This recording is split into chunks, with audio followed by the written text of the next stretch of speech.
This is Frank Fantini again. In this segment, we have Jamie Odell, CEO of Aristocrat Leisure, or Aristocrat Technologies, depending what part of the world you're in, I guess, and what the corporate name is. And Aristocrat, as you all know, is based in Australia, but it's really a global company, and it's one of the several leading gaming technology companies in the world.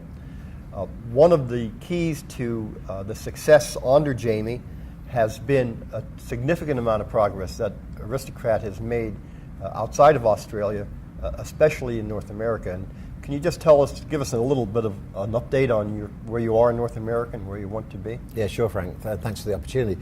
Absolutely. Well over half our business comes from North America. And 5 years ago, I think you could look at us as an Australian company which used to export product to the Americas and had some success, but still really thought of it in that way. But disadvantaged in the sense of we weren't close enough to the market. So we've made a significant change in that respect.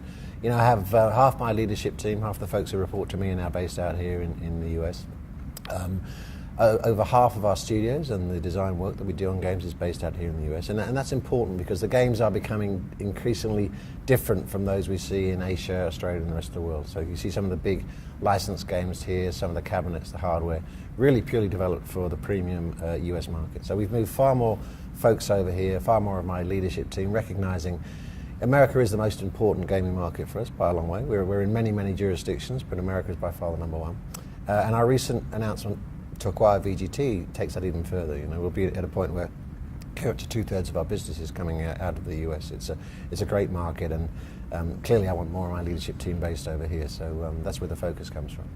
Now, VGT is a Class 2 operator. Right. They serve primarily Native America. Yeah. Obviously, they have content that can be adaptable to Class 3. Can you tell us a little bit of the rationale for buying VGT and maybe what it might say for other acquisitions that Aristocrat might consider?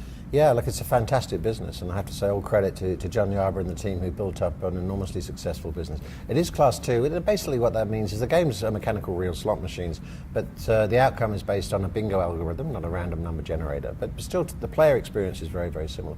Why we're attracted to it, the key thing is we've been talking strategically about gaming operations in the US, which 5 years ago we called out as our number one strategic objective. In those days we had a very small fleet of gaming operations base. If you look at the games we have on the show, this year, significant number of great brands and licenses that we're showing. So gaming ops in Class 3 has really been a key driver. We've shown great success. We've increased our share significantly. At the half we were 19% up on share on Class 3. The VGT business is a Class 2 gaming ops business, right? So that really fit in very strong strategically for us. When we looked at it, we just saw it as a really well-run business. It also had in common great content. We at Aristocrat believe what differentiates us is this long-term proprietary content we've built. Core maths games, core icons, things like Cash Express and Mr. Cashman, Buffalo, the games we've developed as opposed to licenses. VGT have done that themselves.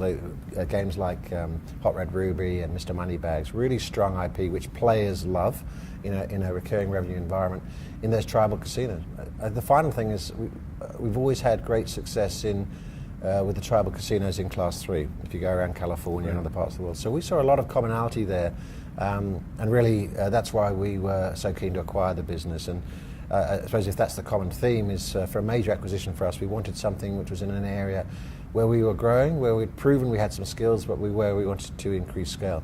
This will increase our install base in the US from around 10,000 units to 30,000 of recurring revenue gaming operations. So material for us, and that was the fit that we saw. Definitely a significant increase. Yeah. We've had, as we all know, a lot of super mergers almost in the supplier side, and we've got two huge lottery companies in Scientific Games and G-Tech that are now also slot machine companies and systems companies, and Interactive, whether Interactive is in the service of somebody else or they're operating their own social gaming sites and so on. Do you see Aristocrat making other acquisitions that would sort of broaden its services similarly? Well, let me start off by saying I think there's an enormous amount of consolidation, probably difficult to imagine, right, 3 or 4 years ago, the amount of consolidation this industry has been through. And it started off, in terms of scale, it really started off with the Cy Games Williams deal, and then when we had Bally Shuffle and those deals that you just most recently referred to. What I would just point out is if you look at the public announcements on all of those, what they're really saying is it's going to be over $600 million of cost taken out of our side of the industry. Right. A lot of synergies there. And that's a reflection, I think, of two things. It's a reflection of the fact that the operator side is not growing at the pace that we were forecasting a few years ago, so people have to be circumspect about their cost management. And the second is there's good value debt around at the moment. So there's been a wave of consolidation driven by those factors, and I think I'm very, very pleased, obviously, with the choice we've made to take VGT. In terms of Aristocrat, we've also been making a couple of digital acquisitions, and a much smaller scale, but I think that's the arena that would be our next primary focus. It's a more difficult pathway to go because there's a lot of emerging young businesses, and it's a younger industry. But we've been very, very pleased with the Product Madness acquisition we made in social gaming, and based out of London and San Francisco. And love to find the right sort of bolt-ons for those businesses.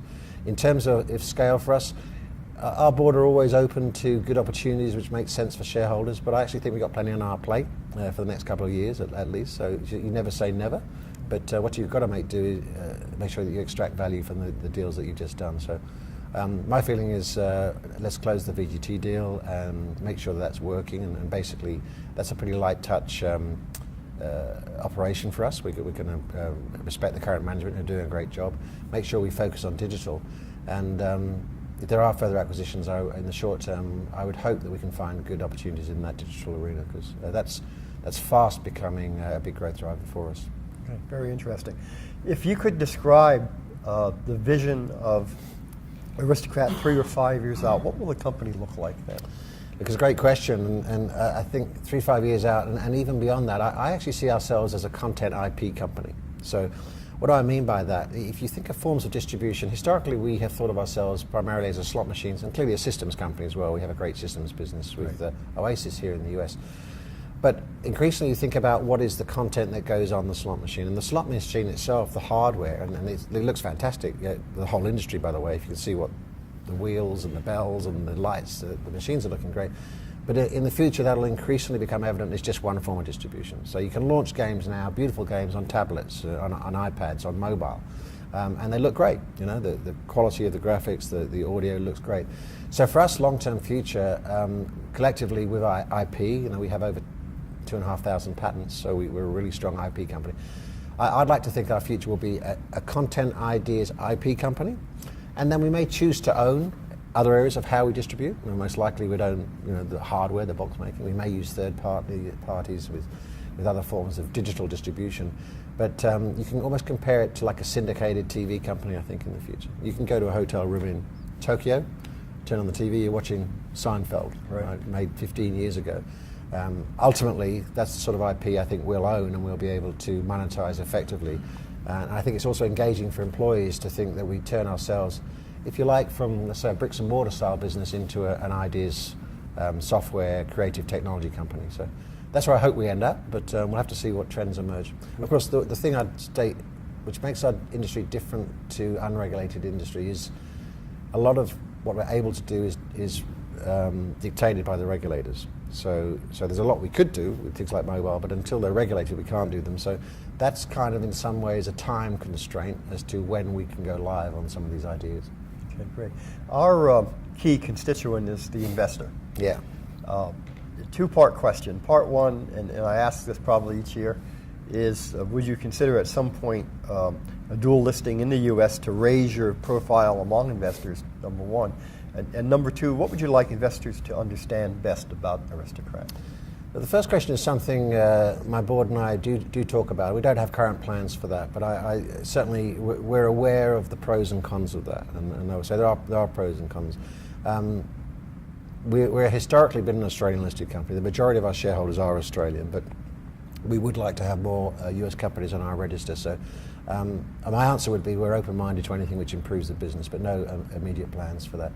I think for investors, they need to know that we've got a sustainable growth story, and where's that going to come from? Sustainable cash flows, and certainly the VGT cash flows on the back of our own cash flows will make us a very healthy returning cash flow business, and that's going to be important. And growth, and growth is coming clearly organically from what we're seeing at the moment. We're taking market share, and I say that because there was a time when this industry was growing at such a rate you could just sort of ride the wave. You can't anymore. You've got to say, how can we compete more effectively, and we've been pleased to be taking market share here in the US in both the for sale segment and in gaming operations, and also this digital arena. You know, it's just in fledgling days, but what all of the slot companies are finding is that great slot content works better in digital than average slot content, and we've got that, as do some of our competitors. So I think we have a strong core business which is growing. We need to be humble about that, and we need to be focused. In other words, never become arrogant about growth. We have to drive it harder and harder. And then you've got this whole new arena of digital, which you look what's happening to that. It's impossible to know how fast we can scale it up and where it's going to go to. But you see the emergence of companies like King and Zynga over the last few years, and you see there's significant billion-dollar companies which have grown into that arena. So I would say to shareholders, we're a well-run business. We're honest, and we've got a clear plan. We've delivered over the last few years, and that's where our confidence comes from for the future. Jamie, thank you. This has been a great overview in a very short period of time. Is there anything else that you would like folks to know about Aristocrat that we've not touched on? Well, I guess you have a wide audience. I would just say the heart of everything we do is great people, and I'm so proud of the people here. You know, you turn up at these shows, and every year this is the biggest show in the industry that we do, and you're so proud of what you see, but the immense hard work from our people. So for my people watching, I want to say thank you, and really proud of them. Very good. Jamie, thank you. Thanks, Frank.